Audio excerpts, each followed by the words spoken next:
Okay, now a few weeks ago, like a month ago, it didn't open. Oh, going. Yep, we're on. Okay.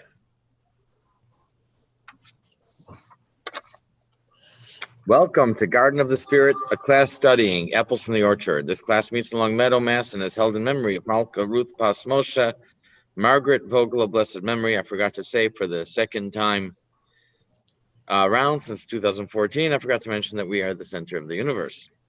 Where else? Like there's any doubt. Apples from the Orchard contains selections of teachings of Kabbalah from the Arizal or Beis HaKluria based on a weekly Torah portion, superbly translated, annotated, and explained by Rabbi Moshe Wisniewski. Okay. What's the cat's name? Murphy. Murphy. Can we count Murphy as a member of the class?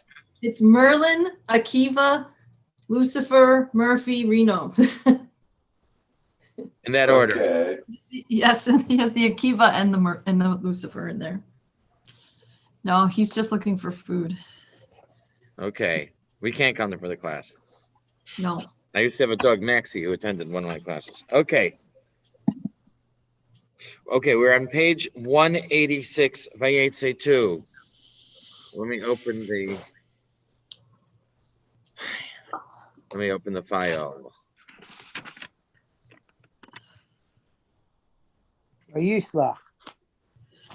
Yeah, this is a very short one and not complicated. Vayishlach 3 is long and very complicated. You win some, you lose some. Yeah, I guess. Okay.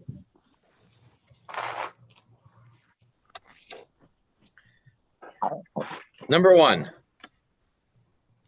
Yaakov made many trips across the Yabok River to bring his things across. The last things were small, insignificant jars of pottery. And okay. Jim, would you begin? So on page 186. Valuing possessions. He took them and he passed them over the brook. Did the same with his possessions. And Yaakov was alone, and a person wrestled with him until dawn. Our sages state that the reason Yaakov did not cross with his family, but remained behind, because he went back to retrieve his small jars and the like.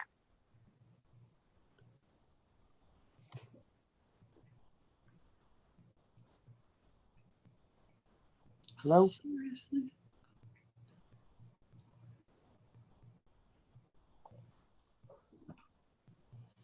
Hold on, guys. I thought it was frozen after going 9 hours not freezing once. What frozen? No, I thought when it was quiet, I thought that it was my Wi-Fi. No, but you saw I had my call. mute sign was on. A little red thing in the corner. Okay, thank you. I tried getting a hold of Rudy. Men are made with 248 limbs. Each of them contains sparks of souls of earlier righteous people. Each limb is significant. Righteous people appreciate the value of every item, no matter how insignificant. Just as the righteous people depend on him, the earlier righteous people depend on him, he is needed by the items also to be sure they are used for a divine purpose and that they fulfill their own purpose in the world. This is the next part. Jim, go ahead. As is known. As is known, the soul of a righteous individual comprises 248 spiritual members, each one of which possesses sparks from a number of souls of other righteous individuals. All the divine beneficence that is granted to him is given as well for the sake of all the souls of those other righteous people who are dependent upon him. This is why righteous people value their possessions, since they are aware that they are granted them from above. According to the sages, there are 248 members, limbs and organs of the physical body. Inasmuch as the soul possesses powers exactly corresponding to these 248 members, which it enlivens, we may speak of spiritual limbs of the soul, referring to these powers that enliven and govern the 248 members of the body.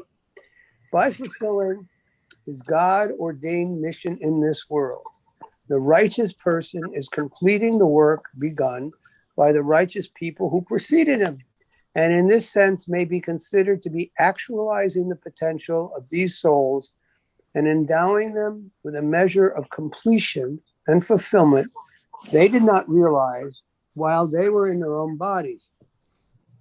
So cognizant of this, a righteous person will realize that all the divine beneficence granted to him during his life is not merely for the sake of fulfilling his own personal mission in the world, but also for completing the missions of those who preceded him.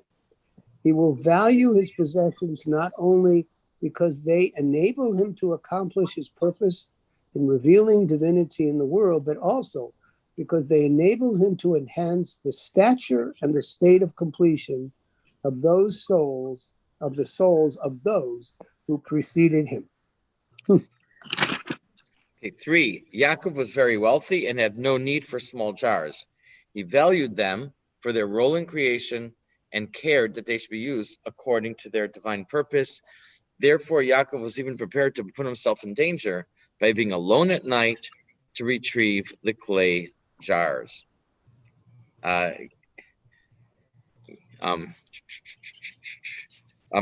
Avigal, you want to continue? Sure. Are we at this is? 187, it's not fitting. Sorry, I had a question. Can I ask a question? Yes. Or I should wait. Those who preceded him, does that mean family members? It said before that the right soul of a righteous individual possesses sparks, or right. That the limbs of the righteous person possesses sparks from a number of souls of other righteous individuals. Those other righteous individuals are the ones who preceded him. So could be anybody. Yeah. Righteous people from 50 years ago, 100 years ago, 500 years ago. Okay. Okay. It is, thank you. It is not fitting that a righteous person disdain such things, for if nothing could be accomplished by giving them to him, God would not have given them to him. This is therefore why Jacob returned to collect the small jars and the like, for had he not returned, it would have appeared as though he did not value them. Everything granted to a person from above must be cared for. He therefore went back for them to show how dear they were to him. As he prepares to do battle with Esau's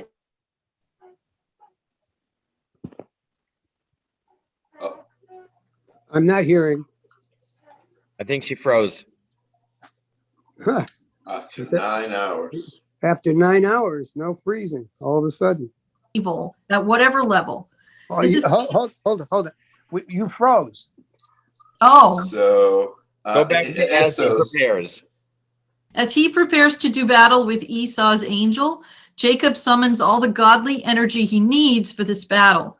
Always cognizant of his own lack of merit, he makes sure to enlist the merit of the spiritual energies of all the righteous souls in the cosmic battle between good and evil at whatever level. This is signified by his attention to detail, how he values the elements of others' struggle with his own. Likewise, in each individual person's struggle with evil, it is paramount. Am I frozen again?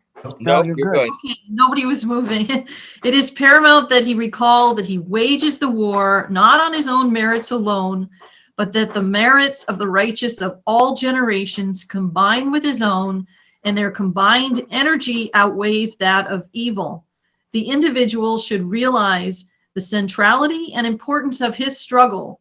Through his efforts, the efforts of all generations are given meaning and hopefully fulfillment.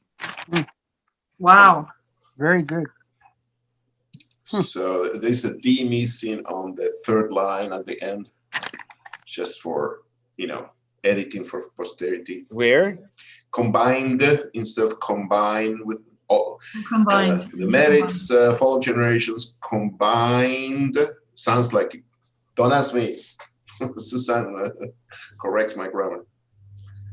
The merits of the rightful generations combined with his own. No, I think it's good the way That's it sounds. correct. Good the way it is. All right, correct. It's, Correct. where is it that it says, maybe it's in, I don't know, it says two people that get together, pray together? I don't know. I can't remember. And it In always Pirkei says Avos, maybe. two Yetzer Tovs against one Yetzer Tov when two people get together to try to talk to someone who needs a talking to, right? But it's more than two. Yeah, it's close. Something like that.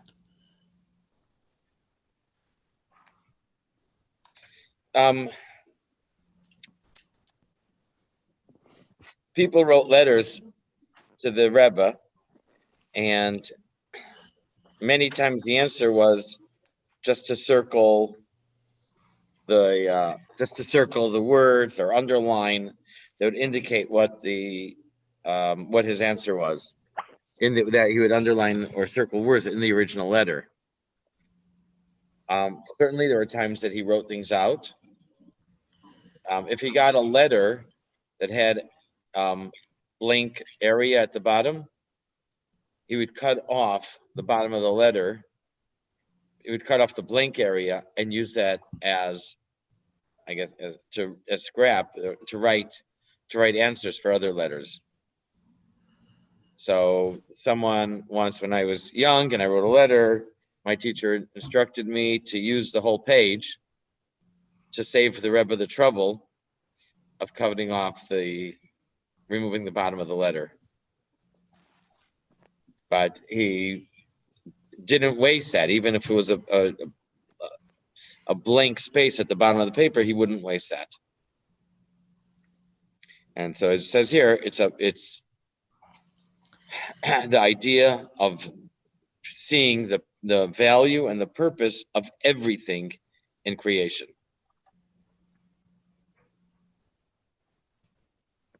Okay, a few of you had some, it seems like you had some thing that you wanted to add.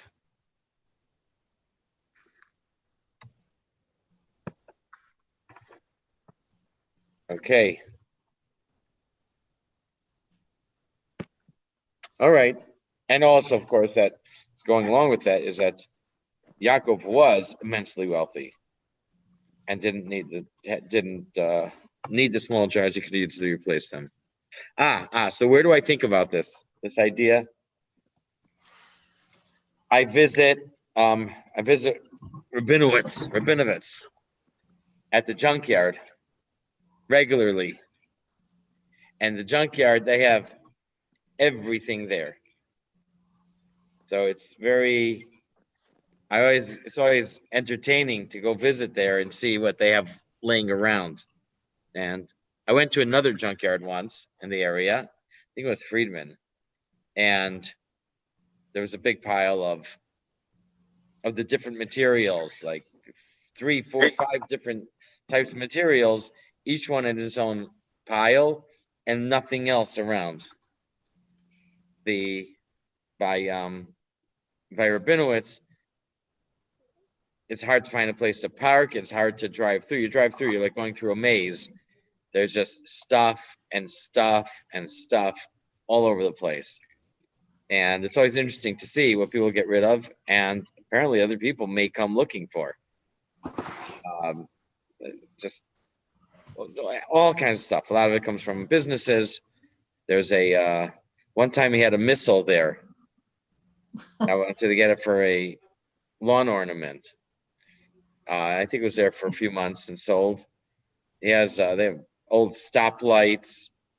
I think they use the stoplight. They hooked it up. They use it for things that come into the yard.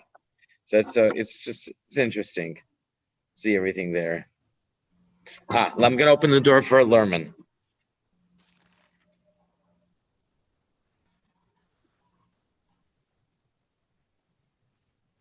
But too bad I cannot tell the wife that I'm righteous. So I'm righteous, not a hoarder. Yeah, right. So I don't let go of anything. I don't throw it. Today I deleted 7,000 emails, probably from 1999. You know, since 1999 till present, it's like I haven't needed them. It doesn't So, seem like that was so long ago, but it really was, wasn't it? I think that was my first PC. I had a cheap Mac before that, and something called People PC came out with a plan for selling you a PC in installments and giving you email through modem, you know, the old-fashioned modem. And that's how I got my first PC. I think it was 7 gigs memory. Okay. Okay, Alan's here. Alan's okay. I have a question. Why does the Torah make a point of saying that they were clay jars? The Torah doesn't. Doesn't? Okay. It's Rashi from the Medrash. So what's the point of specifying that they were clay? Correct. How insignificant Yeah, the simple meaning, Rudy, if you want to share something that you're thinking, that's fine. But the simple meaning is that clay jars are a dime a dozen. They have basically very little value. Nothing, nothing of significance. Do you want to give a suggestion? I think that Share what you're thinking. Well, I'm just thinking that it also is something that's destructible, and Yaakov advanced beyond, I believe, destructibility, right? As far as his affection and affiliation for Hashem, Kodesh Baruch Hu. And I think there's just a huge metaphor there. That's why I was mentioning that it's clay. It doesn't mention clay. It says the word pachim tanim. Pach is like a pitcher or jar, like you think of the cruise of oil that they use at Hanukkah. Oh, I understand that, but you said it was Rashi through Medrash, right? Yeah, it says small pitchers or small jars, and that means the clay pottery jars. So, okay, thank you. Thanks, Rudy. So we'll go to page 188 and chapter 3 of Vayishlach. Here we go again. But here we go again. I remember Kings of Edom. Yeah, the Kings. Here we go again. The last chapter was straightforward, very basic idea. This chapter has a lot here. We're going to get, when we get to the meat of it. So I don't know if you guys remember when we went last time. Oh yeah, I remember. Oh yeah, that's what I said. Yeah. Yes. However, there's some stuff here that I could not figure out. Mm-hmm. So I'm saying that up front. And again, we'll read what it says. We'll do the best we can. Just, I don't know. This was a pretty unbelievable. Yeah, it's about, right. It's about 20 pages. Yeah. Actually, it's referred to a lot in Kabbalah. Mm-hmm. That's where I'm.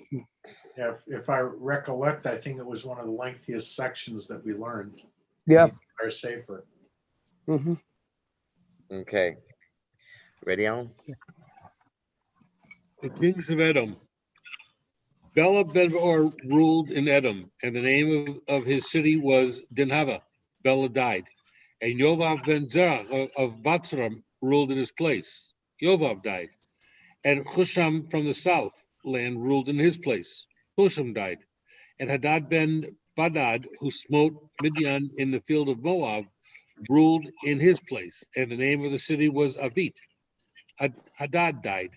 And Samlah from Mareka ruled in his place. Samlah died. And Shaul from Rehoboth Hanahar ruled in his place. Shaul died. And Baal-Hanan ben Achbor ruled in his place. Baal-Hanan ben Achbor died. And Hadar ruled in his place. And the name of his city was Pa'u. And his wife's name was Metavel, but Matred, but Mezahav. These are the 8 kings who ruled in the land of Edom before any king ruled the children of Israel. This account is repeated in the book of Chronicles with minor changes, as will be noted. Okay, thank you. 1. The Torah lists 8 kings of Edom who ruled before there was a king in Israel. The Torah itself identifies Edom with Esav. Esav is the antagonist of Yaakov. If Yaakov is the paragon of holiness, Esav is the paragon of klipa. I looked up paragon. I hope that's not a oxymoron.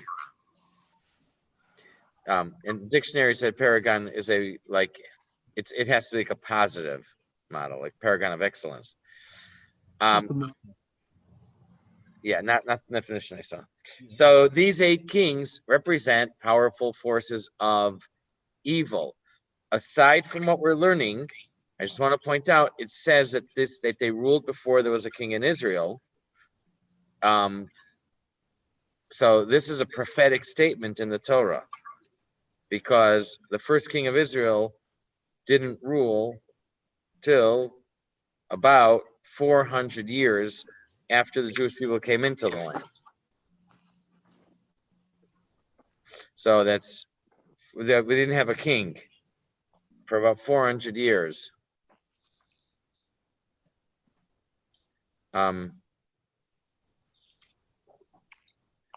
We were in Israel until the destruction 852 years, if I'm not mistaken. 850, 852. So, and the base, I think there stood 410 years. So that means that it was about 440 years that we were there before it was built. So this is saying the first king of Israel is King Shaul, about 400 years after we got into the land of Israel.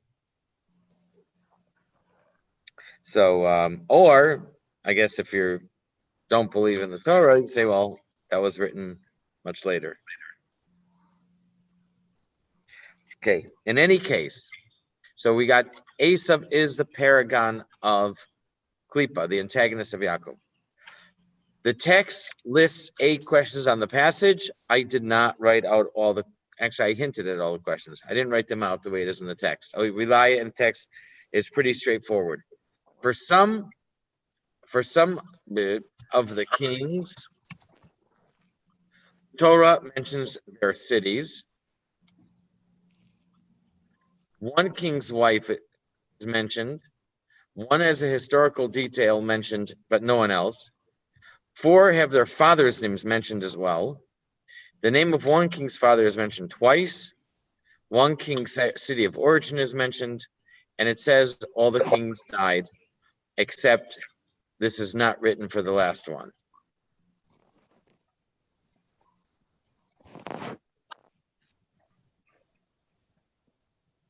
Okay, so these are all the questions that he asks. Why isn't it consistent? The last question is regarding 7 differences between the passage in Vayishlach and a parallel passage in Chronicles. Mm-hmm. Okay. So, Alan, you reading? Okay, I'm going to turn it back to you. We will now explain the mystery of these kings and their deaths. But first, we must answer the following questions. Why, for only some of the kings, such as Bela ben Beor and Hadad ben Badad, does the Torah mention the name of their cities? Why does it mention the name of the wife only in the case of the last king?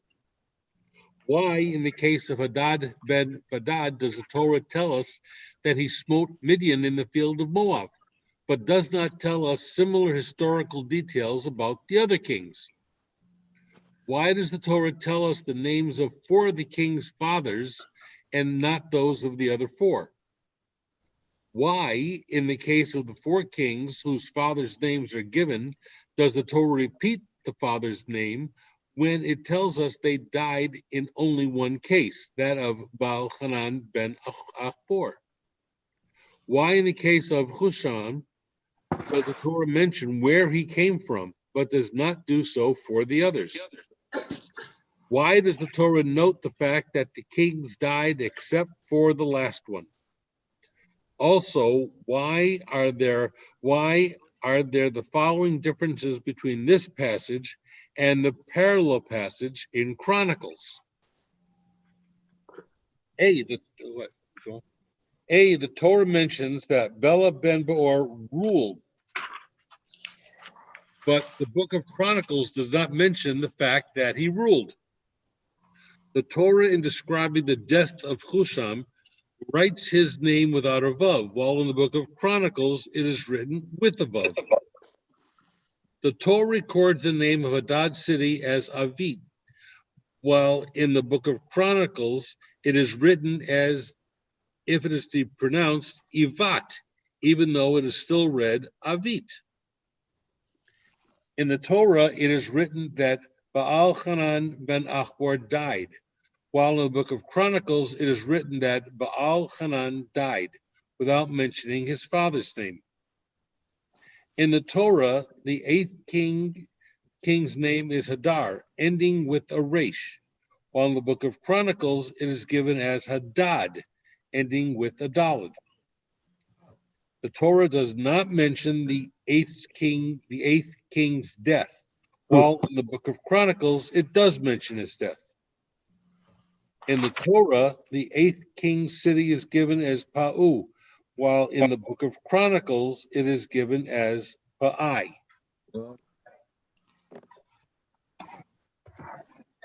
Okay, so we've got a whole bunch of questions. All different kinds of questions. A little bit. Okay, so now we're in 191. And what do I have? 3, 4. Okay. So what comes next, the next section in the text, is not clear to me. It speaks about Chachma and Bina, of Arich Anpin, of Ze'er Anpin, and Nukva. So just to remind you that in Atzilus, as in every one of the 4 worlds, we have that each one begins with Chachma and Bina. Chachma and Bina are like mother and father. They're actually called Abba and Ima, mother and father. The 6 Midos and Nukva are called the offspring. For the 6 Chesed, Gvur, Tiferes, Netzach, Hod, Yesod, we call them Ze'er Anpin, the minor face. The last of the spheres is called Malchus or Nukva, female. So the Ze'er Anpin and Nukva are the male and female offspring of Chachma and Bina. When we talk about Ze'er Anpin, in the generic sense, we're speaking about Atzilus. When we talk about Nukva generically, also talking about Atzilus, the highest and first of the 4 stages of creation. When we speak Arich Anpin, refers to the lower level of Keser. Keser, the crown, is beyond the 4 stages of creation. And it has the spheres in a very subtle form. There are actually 2 levels to Keser, and Arich Anpin is the lower level. It's considered the first the source of the, I'm going to use the word creation now. It's considered the source of creation. The very first hint of creation. Now, of course, Atzilus begins with Chachma and Bina, and then Zer Anpin, and then Nukva. But each of the spheras has 10 sub-spheras. So Chachma and Bina also exist within Zer Anpin and also exist within Nukva as sub-spheras. So this is something to keep in mind. Gershon, are you ready? And again, No. I really didn't follow this. I really didn't get what it was saying, but we'll do our best. 191 at the top. Know that the Zohar applies the account of these kings to state of affairs before Arihampin was rectified, and that's the same regarding the state of affairs before Zer Anpin was rectified and before Nukba of Zer Anpin was rectified. Okay, hold on. Yes, okay, go ahead. Next one also. This is because the states of stringent judgment personified by these kings issued immediately after Chokhmah and Bina issued, whether in the case of Chokhmah and Bina of Arihampin, in the case of Chokhmah and Bina of Zer Anpin, or in the case of Chokhmah and Bina of Nukba of Zer Anpin. This is why the Zohar quotes the verse, and these were the kings that ruled in the land of Edom. In the case of Nukba, only after having described how its Chokhmah and Bina issue.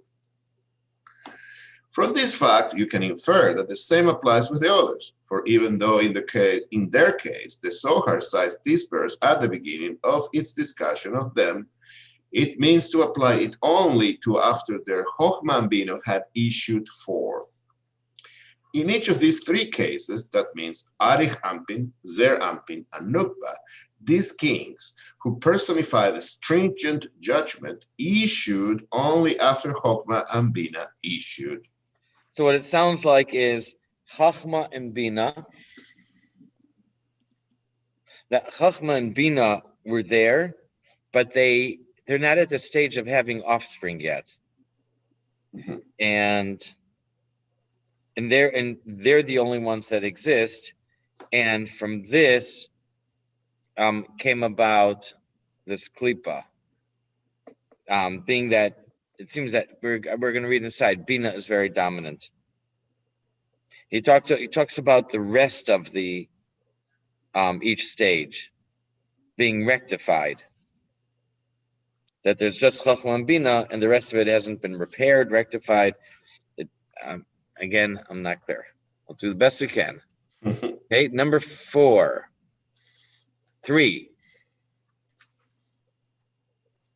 Or 4. The following is not clear to me. Yeah, speaks about Chacham Bina Var Champin, Zer Anpin, Nukva. For each of the 3 areas, there is strict judgment. There's only Chachma and Bina. There's no Das. Instead, the judgment of Bina dominates. This is still before creation. So the term creation cannot be used. Instead, we refer to the flow of divine energy as emanation. Another way to say it is that whatever exists is too subtle to be called creation. So we say that it's created. We can only say that it is emanated. The supernal emanator, okay, emanator as opposed to the emanatee, has to step in to repair the head and the beard. Head and beard refers to the flow of divine energy. I mean, keep in mind that the flow from Chachma and Bina produces Ze'er Anpin and Nukva and is called the offspring, usually. So over here, we're saying that we're called the head and the beard. Gershon, go ahead. Therefore. We missed. So let's just do it. Okay. Insight and comprehension make up the abstract, objective side of the intellect. The subjective side of the intellect is the us. The objective intellect sees things in black and white, so to speak, and therefore engenders a strict outlook on life. Thus, after these sub-sephirahs of these Parsufim have issued, stringent judgment follows. Okay, that didn't clarify much for me either. Therefore, the supernal source of emanation had to rectify the mentalities of each of these Parsufim by means the rectification of the head and rectifications of the beard, giving these three Parsufim something of the duality of male and female, in order that male and female subsequently issued from them simultaneously. The rectifications of the head and the rectifications of the beard are terms for the arrangement of the flow of divine consciousness from these Partsufins to the ones below them. As we have seen, these arrangements are identified with Hashem's attributes of mercy. Okay, if they're identified with Hashem's attributes of mercy, that is in contrast to Bina. We said, I think in the middle of the page, that it comes forth from Bina. And that's going to be stringent judgment. So, but but with the rectifications, then it could produce male and female. Ooh, sorry. Okay, 192. Again. Can I ask a quick question? Yes, sure. So we're seeing that it's emanating down and it's characterized by Bina, which tell me if I'm being too simplistic, makes sense because Chachma first and then Bina. And I know I don't understand except the little bit, but we're talking about strict judgments and then rectification brings more the masculine aspect. I mean, can I take it to the point that creation was Elohim and then Havaya after that? No, I thought it said that the rectification gives male and female. So before the rectification,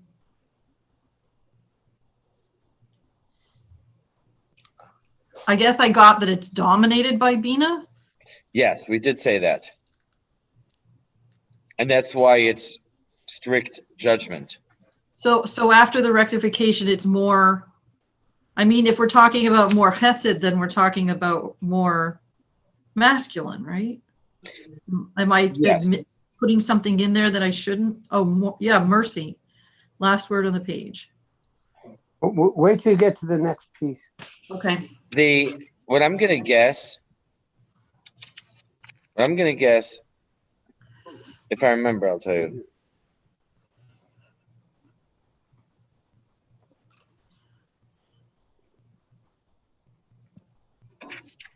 It's, as we said, that Chachma and Bina interact to produce the offspring, Zera, Bina, and Nukva. The rule is that they always interact, but it can interact in different levels, in a very superficial way that's not in, where each one is not invested in the relationship, so to speak. So it could be, and we said that there's no offspring. So it could be that Chachma and Bina exist without interaction or without what we call a healthy interaction. Like back to back? It could be, back to back is another name for a undeveloped relationship or an relationship where they're not invested in it, where the two parties are not invested. But I'm wondering now if maybe they are really not interacting, period. And that's right. The source of the klipa. I don't know. This is very cryptic to me. It will, we get a little more of this, and then it's gonna put some meat on the bones. go back to something that we can it's easier to connect with. Actually, it's at the bottom of the page when it goes back to things that they're easier for us to follow. So let's go ahead. 192, Gershon, go ahead. Yeah. Reason. The reason these states of severe judgment issue as soon as Bina appears is as follows. A strict judgment is aroused in Bina, as is known. These states of judgment were aroused to issue from it, but they did not endure in the female side until male and female issued together. Some of them were made fragrant on the side of holiness, but some of them were not made fragrant and passed to the other side. Okay, I'm starting to get this. It reminds me of the copy machine, and there's a drawer in the copy machine that you pull out, and there are actually two holders there for the paper. Sometimes just one comes out, and sometimes both holders come out. But the second one can't come out without the first one. Sometimes the first one comes out alone. So, yes. Alan's looking at me very, very strangely. Yeah, that didn't help me. So when it says that by the side of holiness, I assume they mean the right. Hold on. We're getting there. So, okay. So what it looks is, it says that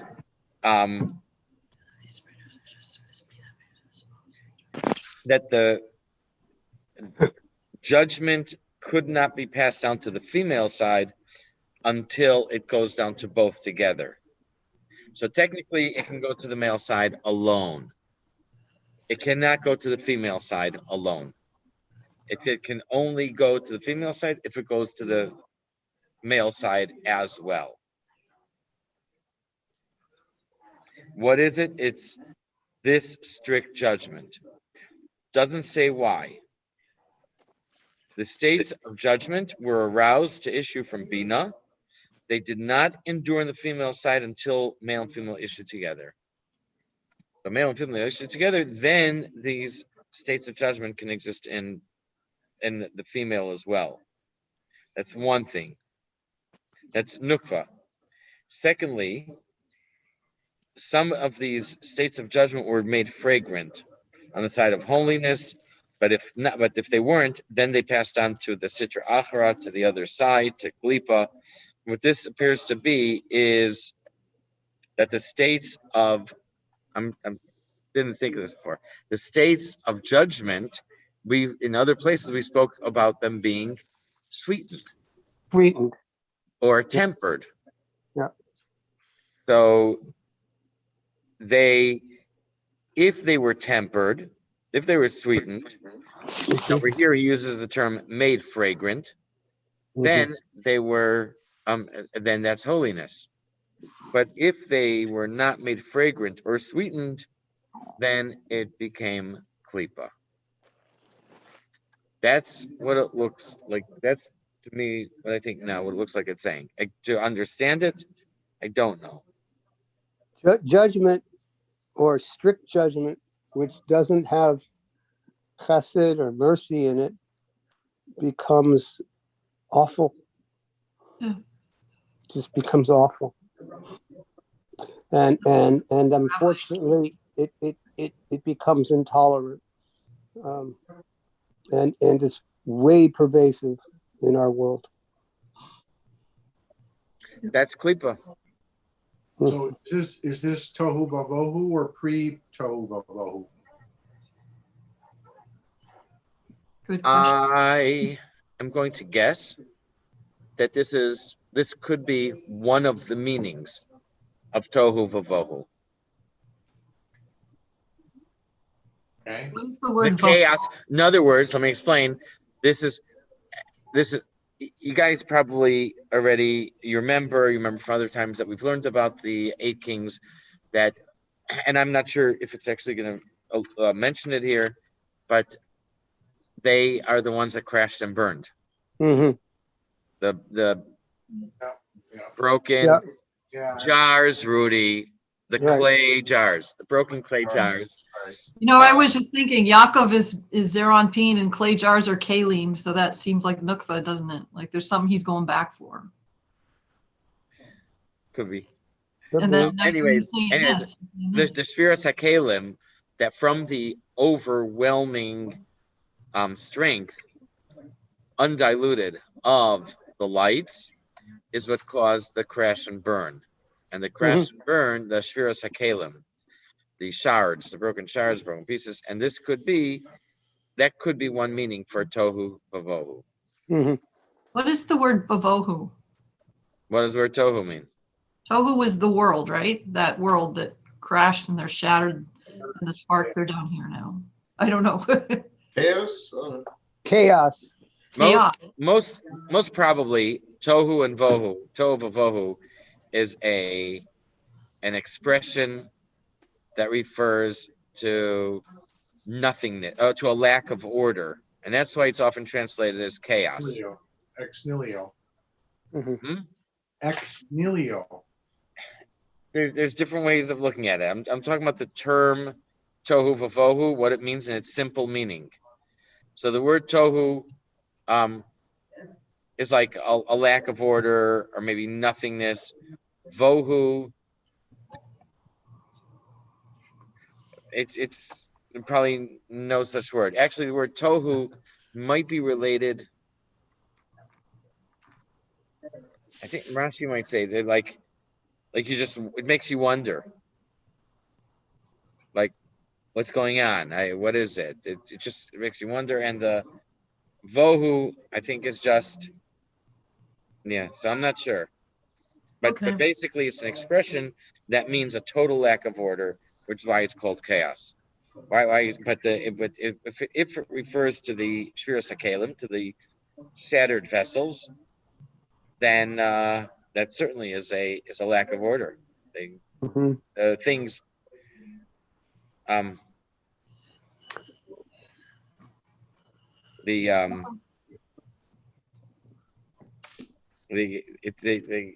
broke and the liquid is spilled all over. Now you have a mess to clean up. Yep. I think there was a song like that, but I can't remember what. Okay. So that's that. Okay. So now he's going to say, I didn't get this far yet. Now he's going to say that we said before that there were 3 areas where there was only Chachma and Bina and not the rest. Okay. Also, I want to say that sweetened, we have in other places that the idea of being sweetened is I think compared to a husband and wife who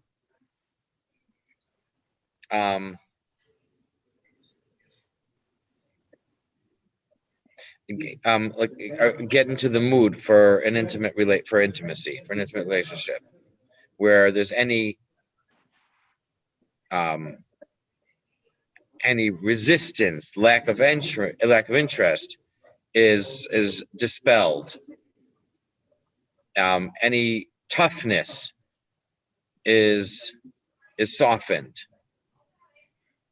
Yeah, and that's what it means in a human terms. That could be this idea of being made fragrant, which would mean that Chachma and Bina then, and this is also Abigail, like you asked before about back to back, that Chachma and Bina then are engaging face to face in a positive relationship, instead of just a lack of relationship or a relationship that is that is lacking any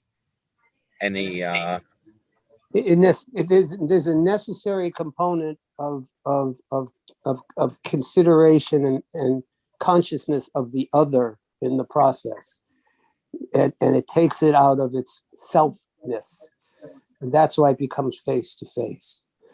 There's the otherness and the giving to otherness as opposed to self, which creates the face to face piece. And that's part of the sweetening.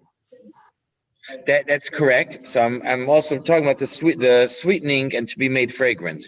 Yeah, is this idea. is this idea of tuning into each other. Right, tuning into each other as opposed to And pure that's- self-satisfaction, ego Even not, satisfaction. but even just on a becoming relaxed, Yeah, even on a becoming relaxed, relaxed and calm. doesn't have to become the intimate thing, but it's caring for another person, Yeah. putting them in the picture as opposed to oneself.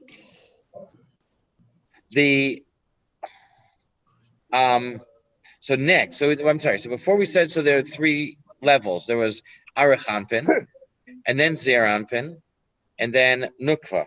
So he says next that Arachanpin is to explain that in these terms is totally beyond us. I mentioned Arachanpin is beyond the process of creation. It's a part of Kesser, and there's nothing, we can't put our finger on that. The lower 2 in Atzilus, that's obviously very, very high, very far removed from us, but it is within our realm.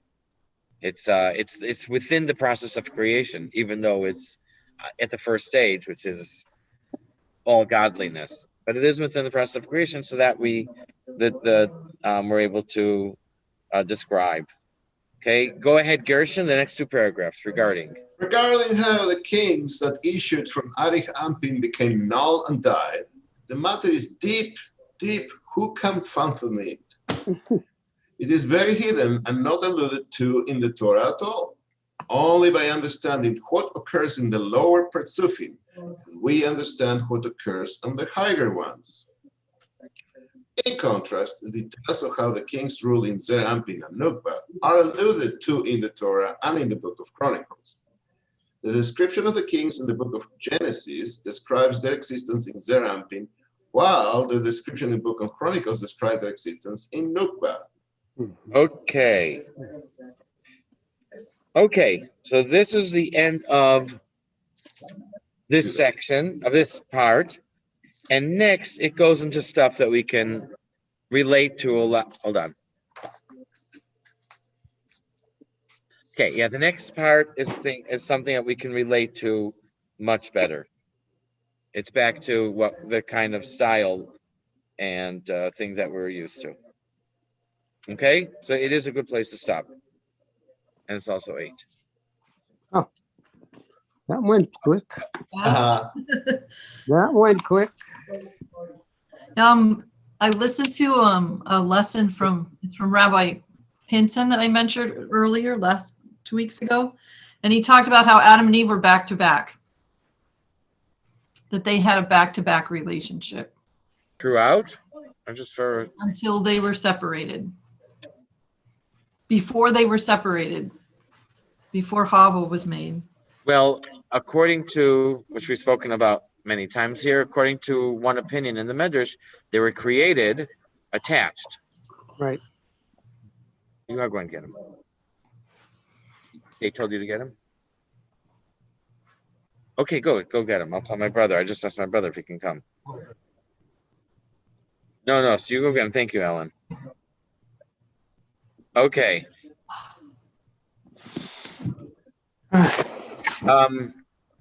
Yeah, so because they were actually attached. They were literally back to back. Mhm. Yep. Okay. Yeah. Rudy, are you able to come for Minyan?